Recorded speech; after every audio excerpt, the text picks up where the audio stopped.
I bet you are super excited to see the title of this lecture. I'll be orienting us to the purpose of theory in the field of family studies and then focusing on postmodernism, what it is, and why it's an important perspective. In our daily lives, we are theorizing all of the time. So let's imagine that my 13-year-old daughter, Iris, has been acting out at home. And so I could view this issue from the perspective of any of the theories that we're about to study. So, for example, if I was viewing it from a family systems perspective, I might look at what else is happening in our family that could be leading her to act out. Like, is there conflict between my husband and I? Or is she feeling like that we're favoring our son over her, right? So that would be family systems. Or I could look at it from a family stress perspective. Maybe we have a stressful event as a family that maybe my husband has lost his job or is worried about losing his job, and that stress is kind of leading her to act out. Or I could think about it in terms of the life course perspective. I could think about she's transitioning into puberty. Transitions are always a time of disruption and disorganization, and so maybe that's explaining her acting out behavior. Or I could study it from a feminist perspective. Here she's coming into her body as a young woman, and now she's being perceived by the world differently, and maybe she's been being treated differently by boys and girls at school, and that's leading to some of her acting out, or it's making her think about her identity differently. Or I could think about it from a social exchange perspective. And I could really just think about what are the positives and negatives that are happening in her life, the rewards and the costs. And I could hypothesize that maybe she's got too many hard things going on and not enough positive things going on. And maybe she needs some more kind of positive things, experiences in her life. Or lastly, from attachment, I could wonder if she's feeling disconnected or insecurely attached to us, her parents, her teachers, friends, and kind of wonder if that's leading to her acting out behavior. So the theories just help us make sense of reality, help us explain things, and all researchers and helping professionals have theories they're operating from, whether they've articulated them or not. Lavie and Dolehide about 30 years ago made a call to researchers in family studies to be more explicit in their journal articles in their use of theory. And Lavie and Dolehide reviewed articles from the family studies journals at the time, and they categorized them as either no theory, implied or implicit theory, or explicit theory. As you read empirical articles throughout graduate school, I encourage you to categorize them in these ways. And for the theory articles that you find for assignments in this class, I encourage you to choose articles that explicitly describe the theory and how they are using it. So my original attitudes towards theory when I learned about it in graduate school was this is totally boring and very abstract and dry. And in fact, when I went on to a PhD program, they wanted me to take a theory class again. And I was like, please do not make me take that again. I tried to get out of it. And the professor that taught the class made me write a theoretical paper on my area of research interest. And only then did I finally get the function of theory and the importance of theory. So the first one is accumulation. So you could imagine that as a researcher or as an interventionist, there are tons of data coming at you all the time. And if you don't have a theory, it kind of doesn't help you organize all your research findings or all the data you're getting from working with families. And you can easily be overwhelmed by all these bits of information. So I remember my early days as a therapist, you're talking with a family, there's so much nonverbal and verbal information coming at you that if you don't have a theoretical framework to help kind of make sense of it, you are going to be quickly overwhelmed. So from a research perspective, it helps you join the academic conversation, and from an interventionist perspective, it helps you keep your head above water. And then from precision and guidance, thinking theoretically basically makes us be more precise as to why things are related. So for example, in my master's thesis, I made the mistake of kind of just looking at two variables that I thought would be interesting, but not really developing the theoretical case for them. So I thought, oh, what about people who are in careers that are more masculine or more feminine?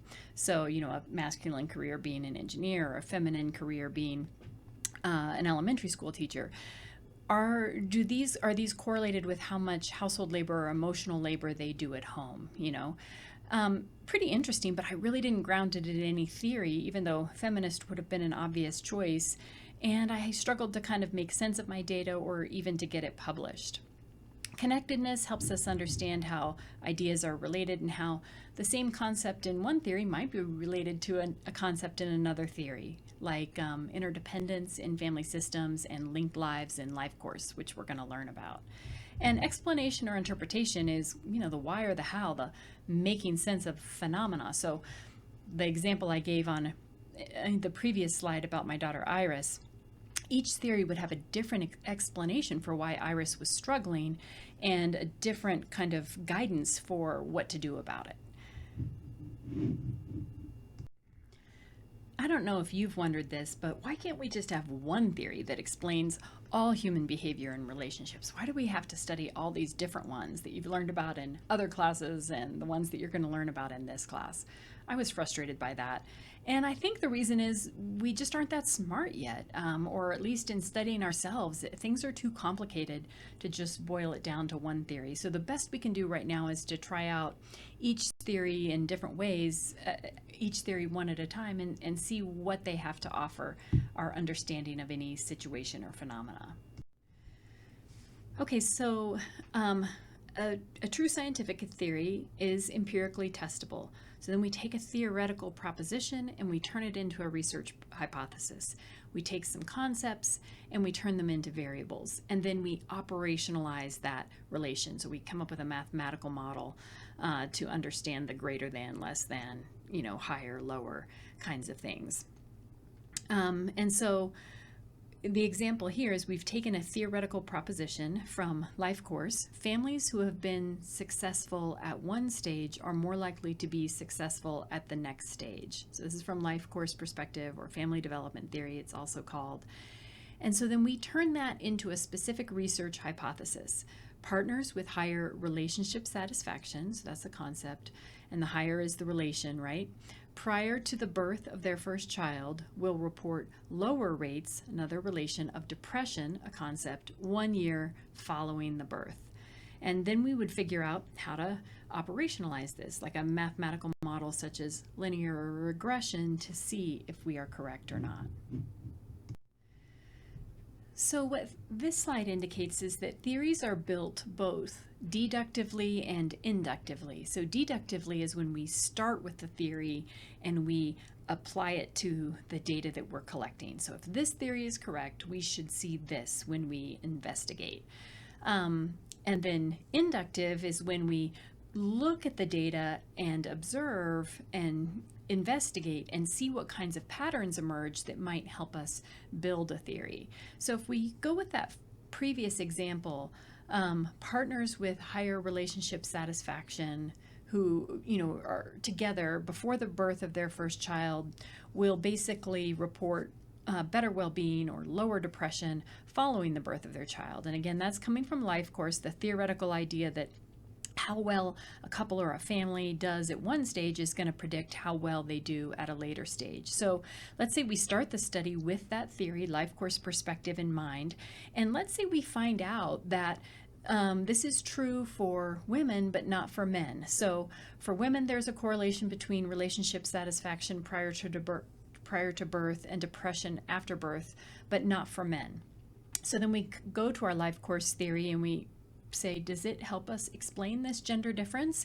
And maybe it doesn't. And so then we have to kind of understand this pattern more of the difference between men and women. And maybe we do some interviews with men and women to understand this more. And maybe we investigate a little bit about what feminist theory or gender theory might say about this. And we use that to help us basically amend or change life course perspective to take into account differences within families based on gender.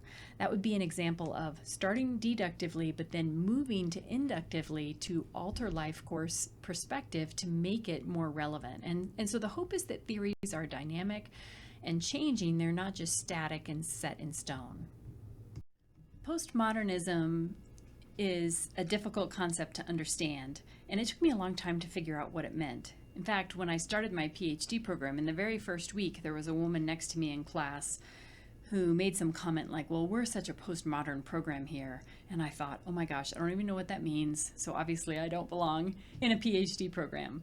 So let's talk about what it is. And let's start by talking about where we were before postmodernism. So we used to be in what's called the positivist or modernist time up until the 1950s, where we really thought that truth was out there like a diamond that we could go out and discover and preserve, and it would be the truth forevermore, and everyone would agree that it would be the truth. And this wasn't just in our field, this was in lots of fields, physics and art and you name it. And we thought that also that researchers could be objective and that their values wouldn't influence their results. But what we really know is that we are more subjective than that, and that truth is constantly changing and is socially constructed. And so that's what postmodernism means, or postpositivism means. It means that we recognize that what we think is true right now doesn't necessarily mean it's going to be true in 50 years, and that there are probably things kind of going on that we can't even name or understand right now because we haven't built language or paradigms for them.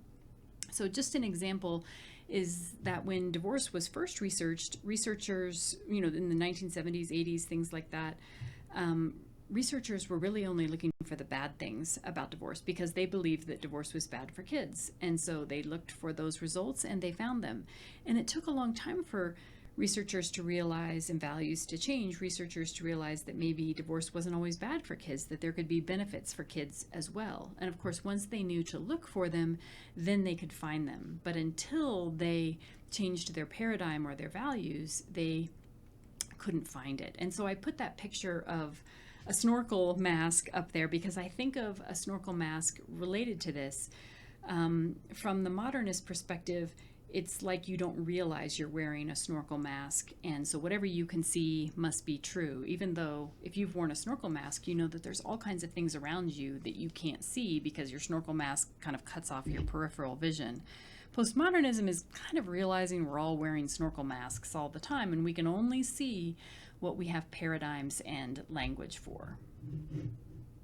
So as we go through these theories, we want to just keep the postmodern perspective in mind and realize that things are always going to be changing, and how we understand and teach and use these theories now is not going to be how we're doing it 30 years from now.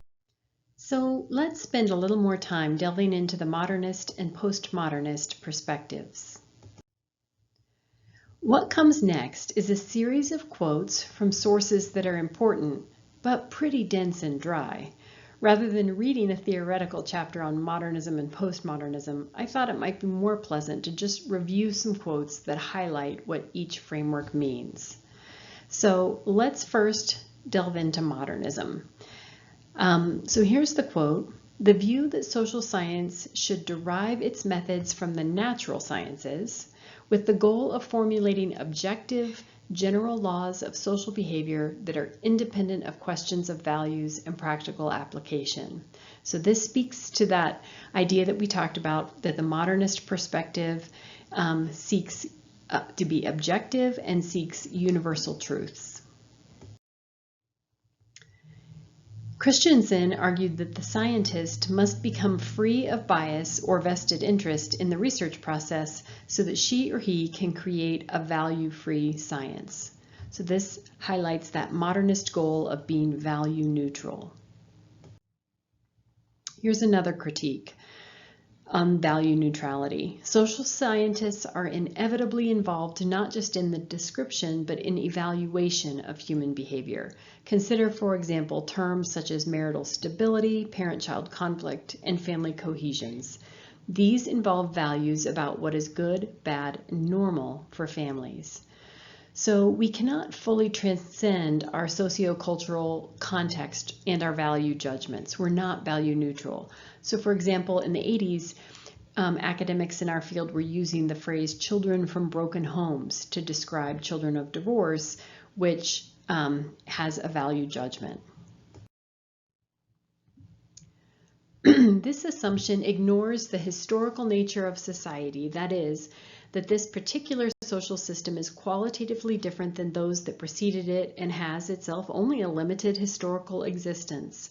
Moreover, this assumption appears blind to the fact that any study of society is located within society and so necessarily both affects and is affected by that society.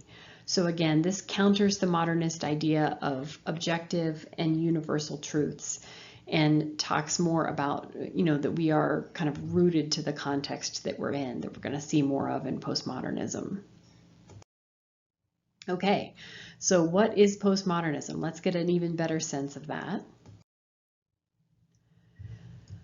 So postmodernism is an approach to knowledge generation that maintains that the knower and the object of knowledge cannot be separated, and that knowledge of the world is possible only in language and symbols constructed by the observer. So hence, any truth statement is a statement about the observer as well as about what is observed. So it's, again, that idea that you can't separate the knower from the knowledge and that there's no absolute truth. We've all got our snorkel mask on, and that's how we're constructing reality. The core of the post-positivist or postmodernist view is that theory precedes observation, that there are no facts without theories, and that all theories are socially constructed. Objectivity is inherently limited by the social context of science, and scientific truth refers to intersubjective agreement among scientists at a particular time in history. Social scientists are inevitably involved not just in description, but in evaluation of human behavior. And this speaks to kind of a lot of the key bullet points that we initially reviewed on postmodernism. No absolute truth, that research and theory is both value-laden, that it reflects our current context, that it is a socially constructed reality, and perhaps that our highest goal is just this intersubjective agreement among scientists at a particular time in history.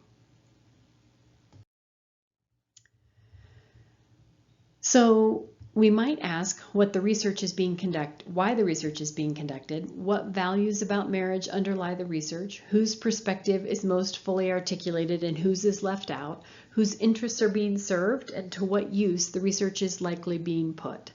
So you can spin data in lots of different ways, and so it becomes important to know who the social scientists are and what their beliefs and frameworks are. We are inherently value-laden. What postmodernists have taught us is that there are no privileged positions of observation, no piece of writing that does not reflect the ideology of the author and his or her personal historical context. So this speaks to the idea of you've got to take into account the current context, and when we read content from the past, we can sometimes more clearly recognize their context and constraints. So for example, they might be writing that the women were the weaker sex, or that divorce was bad, or that maybe implying that all wife battering was similar. But it's harder for us to see our own context and constraints, yet we have to imagine that people in the future are going to be able to see our limitations as reflected in our publications, even if we have a hard time seeing those now. So even though postmodernism is the kind of arching theoretical framework that informs a lot of our kind of theorizing right now, it's got some pitfalls. So if we just reject this idea that objective truth is possible, maybe then we minimize objective social forces like discrimination or abuse. And if we believe that no universal truth is possible, this could really discourage scientific investigation or lead us to the idea that somehow each truth that someone puts out there is thus equally flawed and none is better than any other.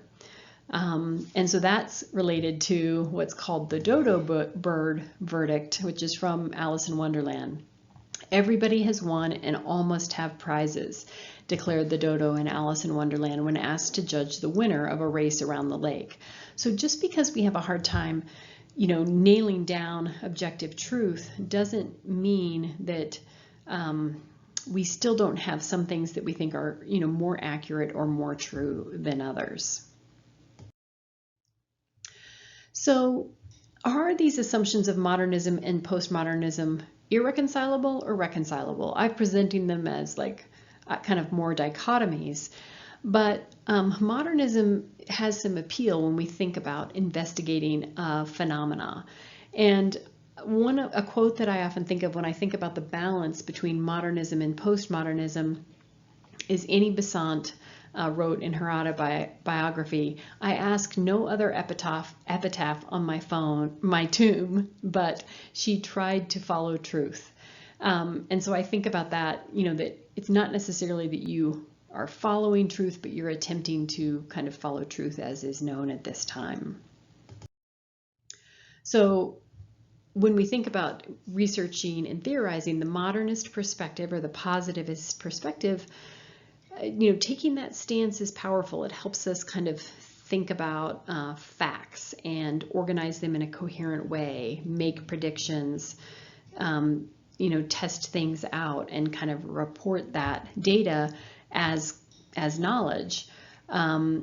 We have to kind of have somewhat of a modernist stance to just strive to explain the world around us in a rigorous way. We have to believe that the knowledge that we are creating is valid.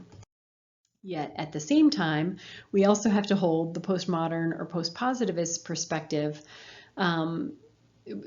by kind of striving to know ourselves, striving to be objective, but also recognizing that we are going to be biased and that we need to state our theoretical perspectives and make our biases and contexts clear. And some good examples of that are coming in our readings on race and gender. To help us make postmodernism a little bit more concrete, I'd like us to look at 3 examples of paradigm shifts. Basically, paradigm shifts help us see phenomena that have always been there, but we were just blind to them. So, as we're going through this, I'm hoping that you're going to be thinking of paradigm shifts, things that have always existed in the world, but perhaps there only became a time when we could, recently when we could see them or name them or talk about them. So the first of the 3 is the paradigm shift from gender difference to gender similarity. And so what I'm going to be just using some slides to drive home the point for is that if we're only looking for gender difference, if that's the mask that we have on, then we are going to miss gender similarity. So just an example of that, read through this quote and think what percentages go in each of these boxes. This was in the Parade magazine more than a decade ago. In one area, did Parade survey results reinforce a prevailing stereotype? Women are more likely than men to want better communication, while only blank percentage of the husbands complained that they and their wives don't talk to each other enough. Blank percentage of the women said they were dissatisfied with the level of verbal intimacy. That difference, however, will probably come as a surprise to nobody. And so the way that's written is kind of highlighting difference, right? It's even in the last line, that difference. And so you might guess that 20% of the husbands complained, but 80% of the women were dissatisfied. And in actuality, the numbers were 10 and 15%. 10% of husbands complained and 15% of wives. And this was just a little simple nationwide poll that Parade magazine did. And so it tells us, right, that if we have a frame of difference, then that's the story we're going to tell, kind of no matter what the data. Because we could have used that same data to tell a story of similarity. We could have said, surprisingly, it may surprise you to find that both men and women are, on average, satisfied with the level of communication in their relationships. Men, only 10% of men were dissatisfied, and only 15% of women were dissatisfied, right? And 15 is different than 10. It is 1.5 times more, but it's not necessarily this clear, huge difference, right? Like it was written to be. I also have noticed, and you maybe have learned about this elsewhere, that in general, we just have a bias more towards gender difference. When we see headlines in the media, it's, things like, girls now outperforming boys on math, where it used to be boys are so much better on math, or spatial skills or things like that. We don't see a lot of headlines that say study reveals men and women are exactly the same, in leadership effectiveness, or something like that. Maybe we'll start seeing more of that. From having looked at a lot of textbooks over the years, especially around child development, there'll be a gender difference section, but there's not a title of gender similarities and differences. And the textbook doesn't often say things like, pretty much everything we talk about in the textbook is similar, except for these things that we're highlighting in this section on gender difference. And then, of course, we know that, for decades, people have gone looking for research studies hypothesizing gender difference, and then if they didn't get those results, they just didn't publish them, or they shifted the focus of the study when they wrote it up because somehow gender similarity wasn't interesting. We will still sometimes hear kind of vestiges of David Buss's research that's been going on for decades around the world about what men and women are looking for in a mate.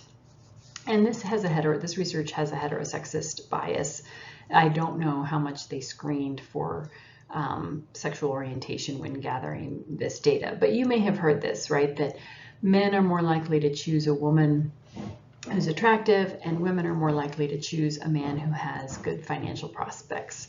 But what you can see is that yes, that is true in the data, but the data story is much more a story of similarity, that over time men and women have become much more similar in what they're looking for in a mate.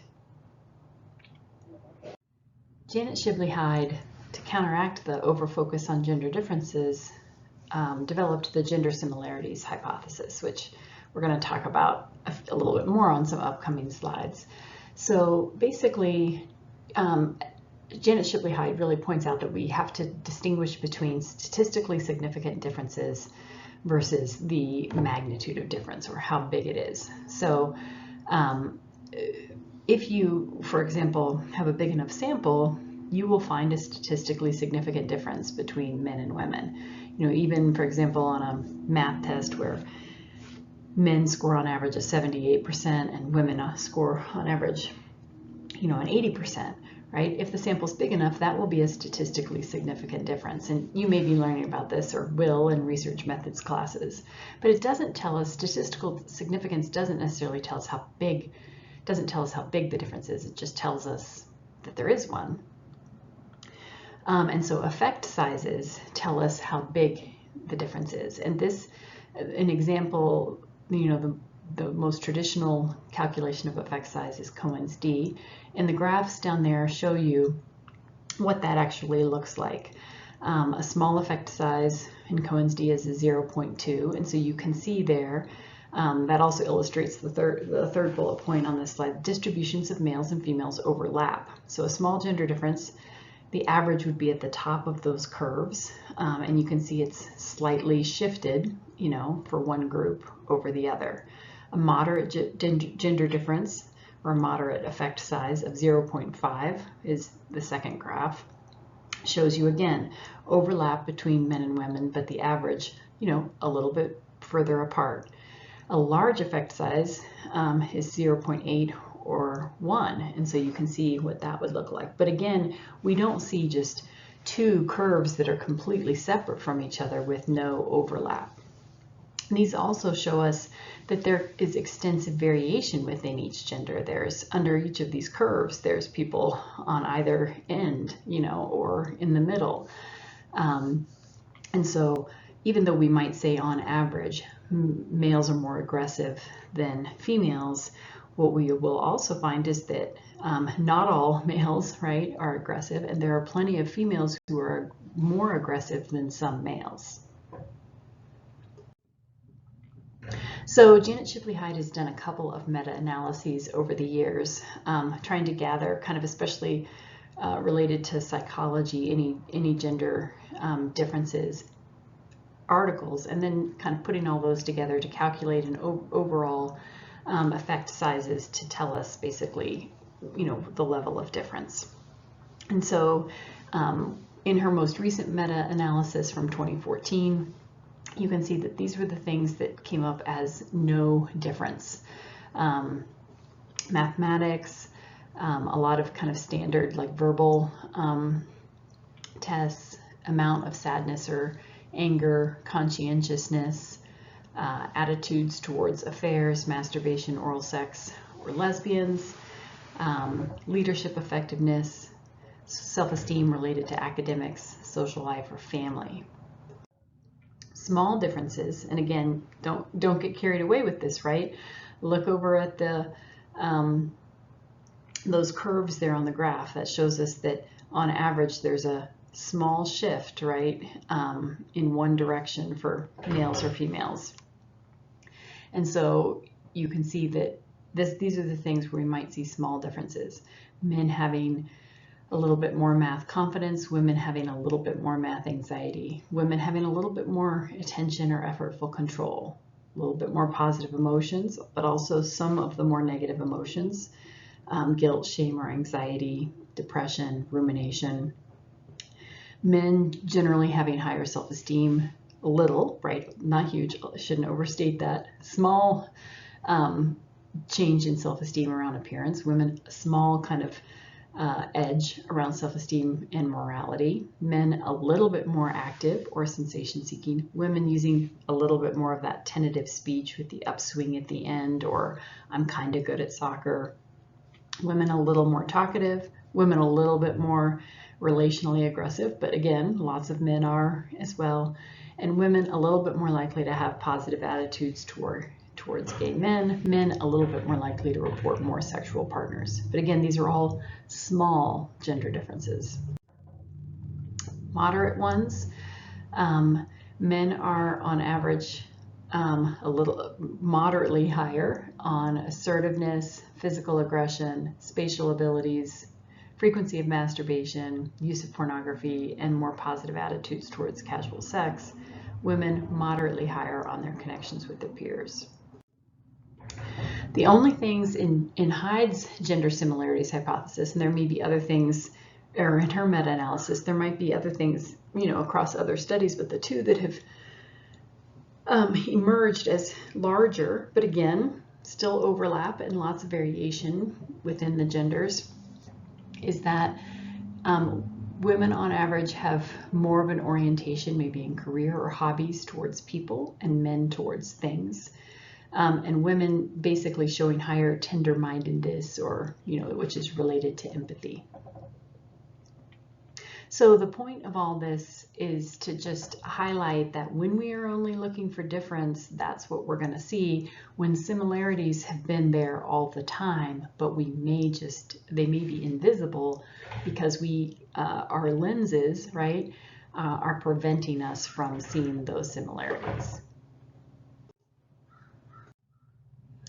All right, so now we're going to shift into our second example, which is the paradigm shift from the diathesis stress model to also including the differential susceptibility model. And so we're going to drive home the point here that we could not see the benefits of being a sensitive person when we were only looking for the negative effects.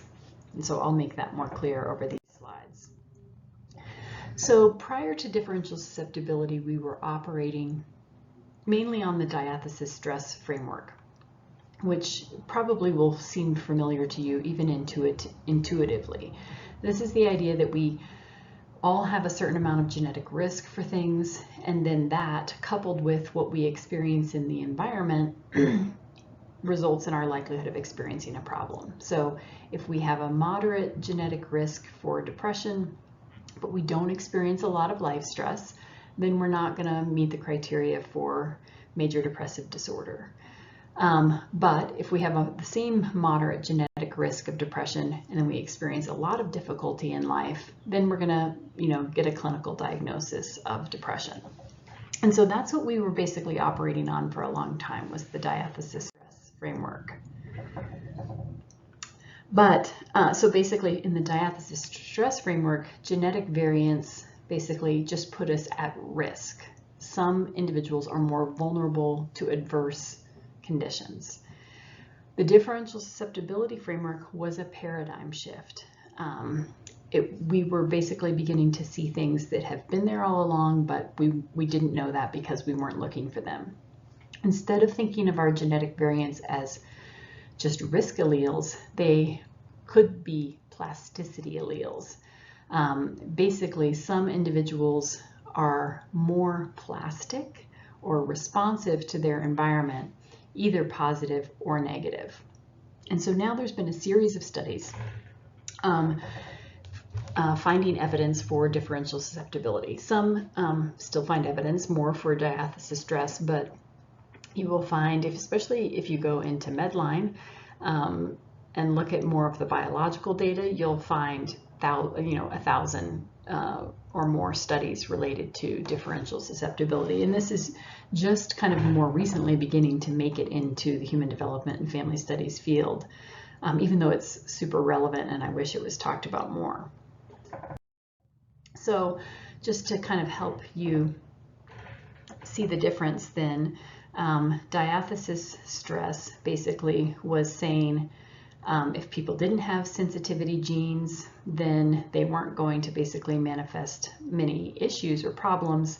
And if they did have sensitivity genes and a difficult environment, then they were going to show signs of vulnerability. But it was missing the fact that if they had sensitivity genes and a really supportive environment, they might actually be at an advantage. And that's what differential susceptibility has shown us. So, if we were only looking through the lens of diathesis stress, we missed the last bit about the pros of being sensitive. And researchers have even gone back to look at previous studies that only found diathesis stress, and if they reanalyzed the data from a differential susceptibility framework, they actually found that it was true. There were people showing benefits to having sensitivity or plasticity genes, but it didn't get caught in the analysis because they weren't the original analysis because they weren't looking for it. So there are two groups of people kind of given credit for the differential susceptibility hypothesis. Jay Belsky and then Tom Boyce, and I'm forgetting Alice's first name. They were both kind of coming to this conclusion about the same time separately. And this has often, by Tom Boyce, been called the dandelion orchid hypothesis. So it's the same thing, differential susceptibility or dandelion orchid. And so dandelions basically don't carry as many sensitivity alleles, and they are seem to be fine, right, regardless of their environmental, what's happening, just like dandelions can kind of grow anywhere and look the same. Orchids, on the other hand, are really sensitive to their environment. People who grow orchids have to really know how to care for them if they want them to thrive, and if the conditions aren't perfect, they're not going to live, right, or do well. So orchids are really sensitive. If it's an incredible environment, really positive environment, then they're going to look amazing, much more amazing than a dandelion, right? But if it's a more negative environment, then they're going to be in a really horrible state. So the basic model for differential susceptibility is that Dandelions are less affected by their environment. They are kind of more mid-range in terms of their outcomes, regardless of what's happening in their environment. And orchids are more dramatically affected. If their environment is really negative, then they're doing the worst. If their outcome is really positive, then they're doing the best. Now, I've mainly been talking about genetics when I've been talking about differential susceptibility, and I would say that that's probably the majority of the research, at least as far as I'm aware of, is kind of looking at plasticity alleles and genetic susceptibility. There is research also coming about epigenetics. So we all know that your genes can be more turned on, or you may be learning this, right? Your genes can be more turned on or turned off. And so even if you have a sensitivity gene, that's one thing, but it also matters, is it more turned on or is it more turned off? That's epigenetics. There are also studies looking at sensitivity related to our endophenotype. Your phenotype is, right, what's observable, like observable behavior or traits. Endophenotype is what's observable, like with special tools, like a microscope. Or, and examples of things like biomarkers. So this could be your vagal tone, your cortisol kind of levels or reactivity, right? So basically how quickly does your sympathetic nervous system get activated, which is your kind of fight, flight, or freeze, or your mobilization nervous system. How easy does that get turned on? How long does it stay active after a stress? And how hard is it for you to kind of turn your parasympathetic back on to calm down? So how reactive are you? And so you could imagine that those who are more orchid-like are more reactive. They get higher spikes in cortisol, and it takes them longer for that cortisol to come down to normal levels. Or with vagal measures of vagal tone, or something called respiratory sinus arrhythmia, people who are more orchid-like have a harder time getting their bodies to get into a more calm kind of rest state, kind of regulating themselves. So that's another set of differential susceptibility studies. And then the last one is basically temperament studies based on your just observable to the naked eye phenotype. And so most of these have been done on, using categorizing infants or toddlers in terms of their temperament. How irritable, how likely to startle, how do they respond to new stimuli. Basically, the more difficult a temperament is, in terms of crying initially, more startle, withdrawal response to new stimuli, more negative mood, that's more indicative of orchids who are basically more sensitive to their environment, and so having kind of more likely to be overwhelmed by the stimuli. And if we return back to genes, in terms of being related to our field in HDFS, these are the genes that have been most commonly researched. Some related to serotonin, which is associated more with mood, you can see. Some related to dopamine, which is associated more with things like attention, motivation, externalizing behavior, and substance use. And then some related to MAOA, associated with dopamine, serotonin, and norepinephrine, and that's been studied more in relation to aggression. So let's get into some examples here of differential susceptibility. So what I find in teaching research on human development in my classes is that we will often have kind of this finding that we share. Which is, for example, the more stress a biological mother experiences while she is pregnant, kind of the more negative outcomes. And these could be motor outcomes. These could be, other outcomes for kids later on, right? So that would be just a common finding.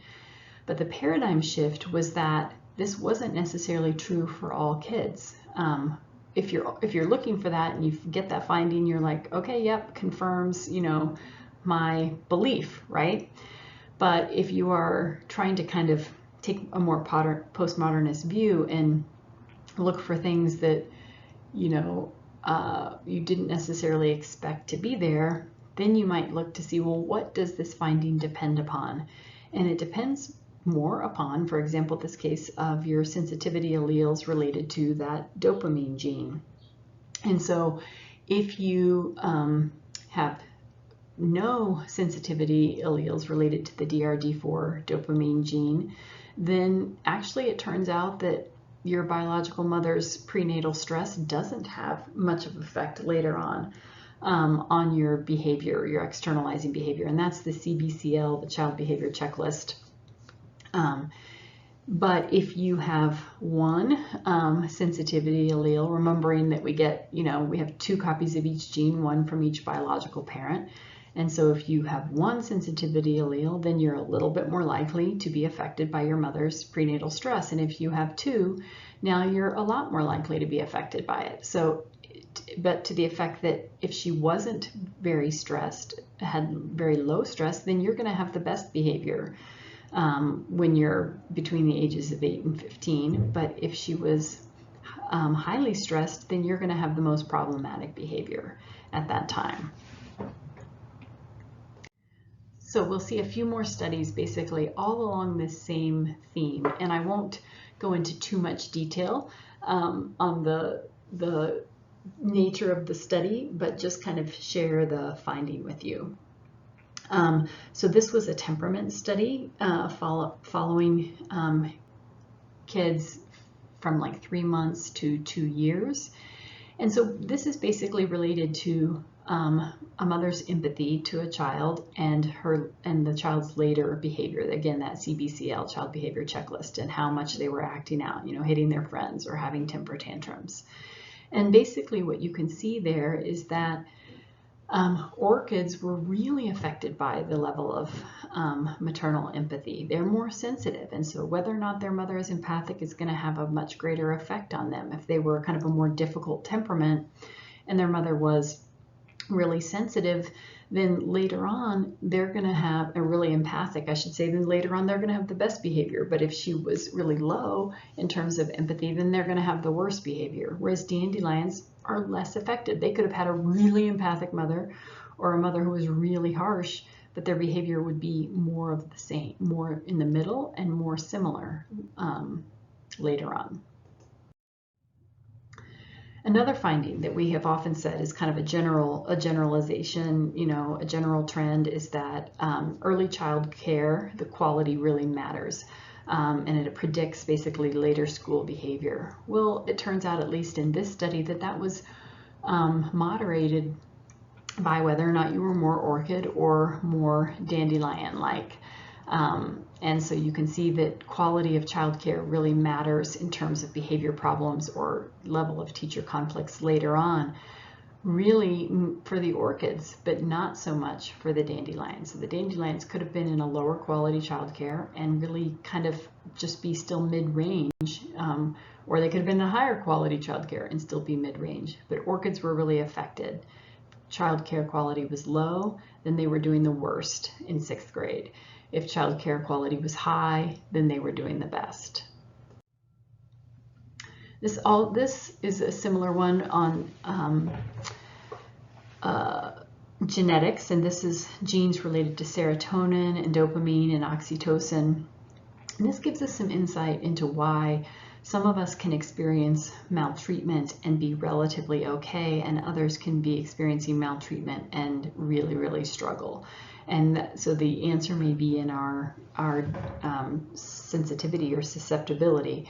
So those of us who are more sensitive to our environment, if we experience maltreatment, then later on we're going to be really struggling to show up as positive kind of resilient scores. And I won't go into the detail on how they calculated that here. But if we are really sensitive and we didn't experience maltreatment, then that allows us to be potentially incredibly kind of high functioning later on if we had a really positive environment. Whereas if we are dandelions and we experience maltreatment, maybe it doesn't have as much of an effect in our resilient functioning. And this study, I should have pointed out, is looking at a number of different plasticity genes all at once. So it's kind of a composite score. And this is another composite score looking at, you can see 3 genes related to dopamine and 1 related to serotonin, and then MAOA. And this was on adolescent boys, and basically, again, showing that parenting really matters, but it matters for those that the more sensitive you are in terms of your kind of later behavior and level of control and externalizing behavior, and less so for dandelions. So you're getting the idea here, right? And we're just progressing up the lifespan a little bit to show that it's not just with babies, but all the way through our lives. So this one was about how you're parented and how that later affects romantic relationships. And so basically, we might imagine that if you have harsh interactions with your parents, you're more likely to have to replicate that later in life and have harsh interactions with romantic partners, and vice versa. If you've had positive, you're more likely to replicate that. It turns out that that's much more the case for orchids. So the more sensitive you are, the more likely you are to kind of either carry forth the really positive or the really negative. And so in this graph, it's showing hostility, right? That if you're an orchid experiencing parental hostility, you're much more likely to carry that forward into a romantic relationship. And if you're an orchid and you had very low parental hostility, then you're going to have very low hostility in your romantic relationships. And dandelions are just going to be more in the middle, regardless of what they experienced with their parents. This was a study, a university population, so it was both students and staff, ranging from ages 15 to 30, you can see, and they were asking people about the number of negative life events that they'd had in the last 6 months and how that correlated with neuroticism, which is basically anxiety, one of the big 5 personality factors. And you can see that orchids were much more affected by their current life events. If they had had lots of positive life events, then they had really low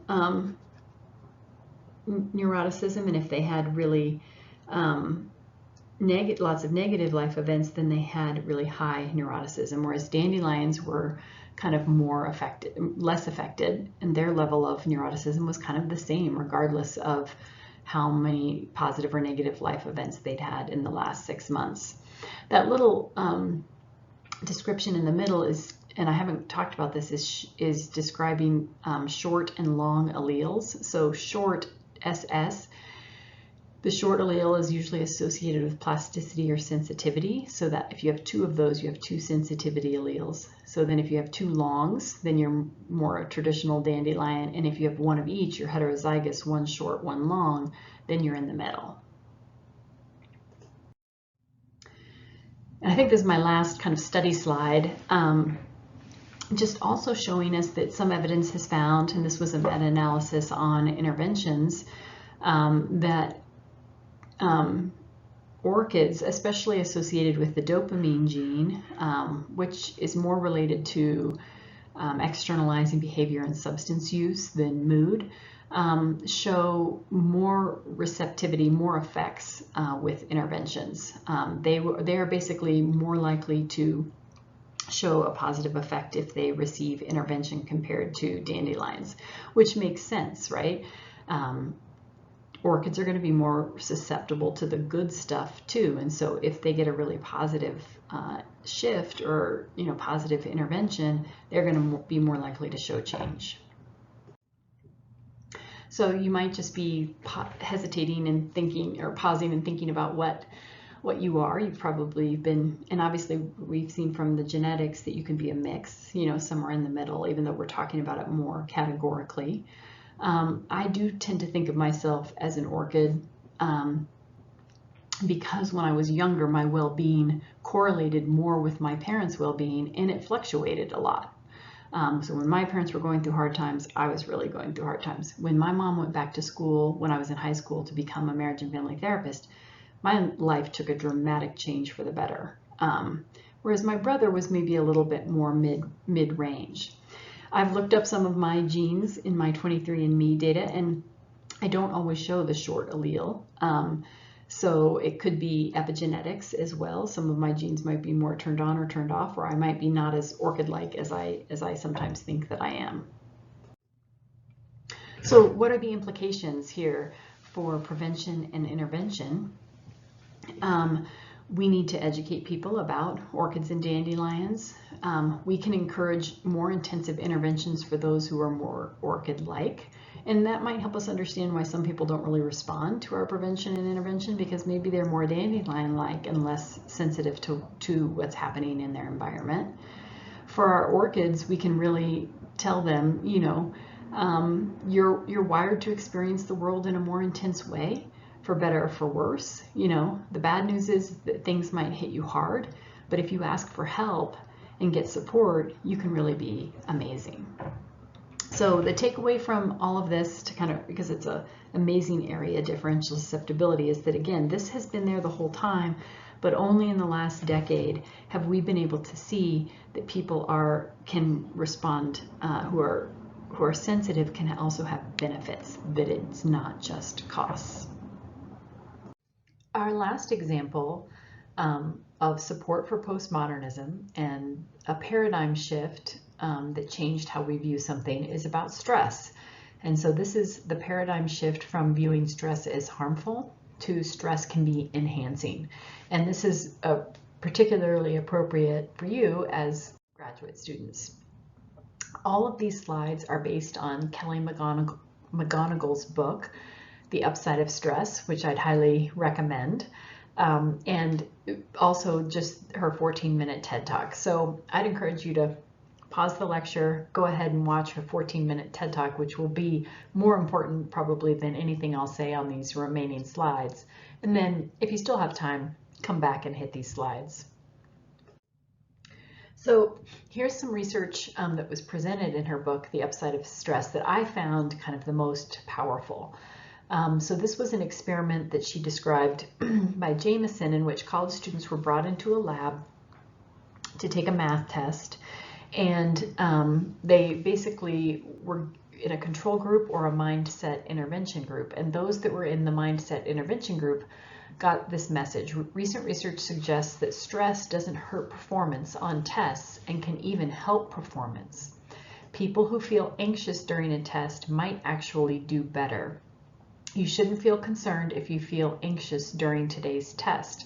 Remind yourself that your stress could be helping you do well, right? So this is the shift to stress is enhancing, not stress is harmful. And then they did a spit sample to indicate how stressed people were, and then they of course saw how well they did on the test, and then they followed them over the long term, or for a couple months later. What they found is that, you know, the spit sample did reflect kind of a higher sympathetic stress response, and generally a higher, stronger stress response was associated with higher scores, but only for people who got the mindset intervention. So some people weren't stressed about it, some people were. Those who were stressed about it and were told that stress can help you do better actually did better.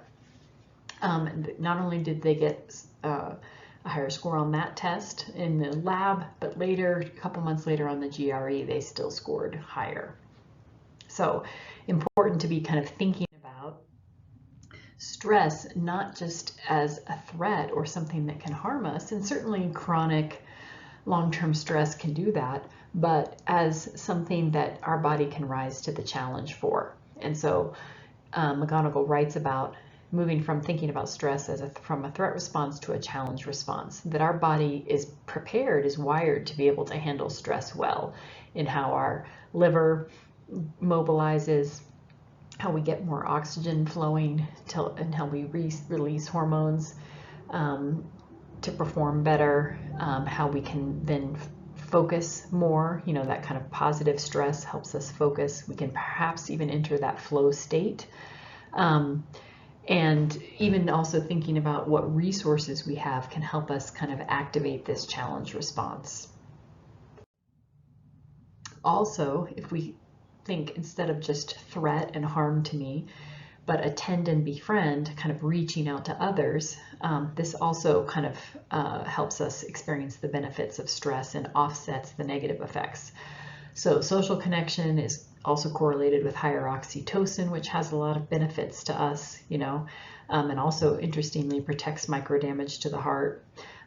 Higher stress can launch us into more helping behavior, more altruism, more connection to others.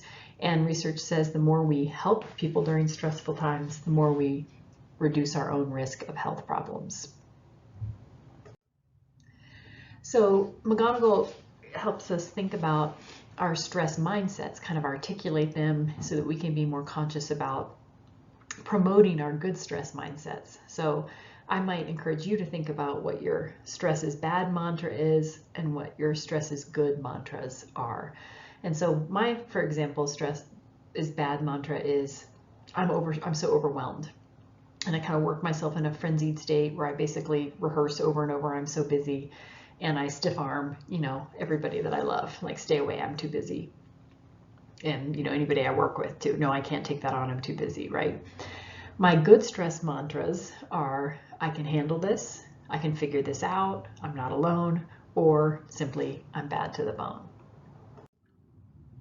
So if you're trying to adopt a new stress mindset, you can basically acknowledge your stress, notice how it affects you, maybe the tightening in your jaw or your back, what your mind starts doing, and then start to shift more about why does this task matter to you? What's the meaning behind it? And how can you kind of reframe what you're doing as rising to the challenge, not being damaged by stress? Definitely, McGonigal reports on research about stress and meaning, and that the more people have a sense of meaning around stressful events, the more they're buffered basically from any potential negative effects of stress. But the more you feel like everything is just, life is full of lots of daily hassles, the more harmful that stress is for you. So if we're trying to kind of cultivate that meaning, we can be thinking about the things that we're doing, in our roles and how those reflect our values. McGonigal reports on research study of having college students just journal about how their values relate to their daily lives for 3 weeks. And the control group just journaled about positive things. It led to actually higher well-being and less illness. So the more we can focus on kind of our meaning and values, the better. So you might look at this list and pick 2 that are your kind of grounding values in your work, either professionally or as a graduate student, and really try to kind of hold on to those metaphors, images that kind of ground you in those values. So for example, for me, if I have a value of compassion, then I remember when I'm giving a lecture on something like intimate partner violence, there are people in the room who have been victims and there are people in the room who have been perpetrators, and I need to be compassionate to everybody, right? And so that's something, a value that kind of grounds me and gives, meaning and value to my work. Or maybe I have a value of authenticity, that I have to kind of be honest, to an appropriate amount about myself, even if it makes me not sound so good, right? And that kind of grounds me and gives meaning. So hopefully you may have this already, or this list may give you a chance to kind of articulate that more clearly. So that kind of finishes our 3 examples of how paradigm shifts around gender, differential susceptibility, and stress show us kind of how postmodernism, having a postmodern view, allows us to begin to look outside the box, right? To recognize that we're all in little boxes or little cages for what we think the truth is, and begin to try to see kind of beyond that. And so that's what we're trying to do as we move forward in this class, is not just take everything that we're hearing as truth, but also ask what's missing, what's in between, what's not being, described or explained.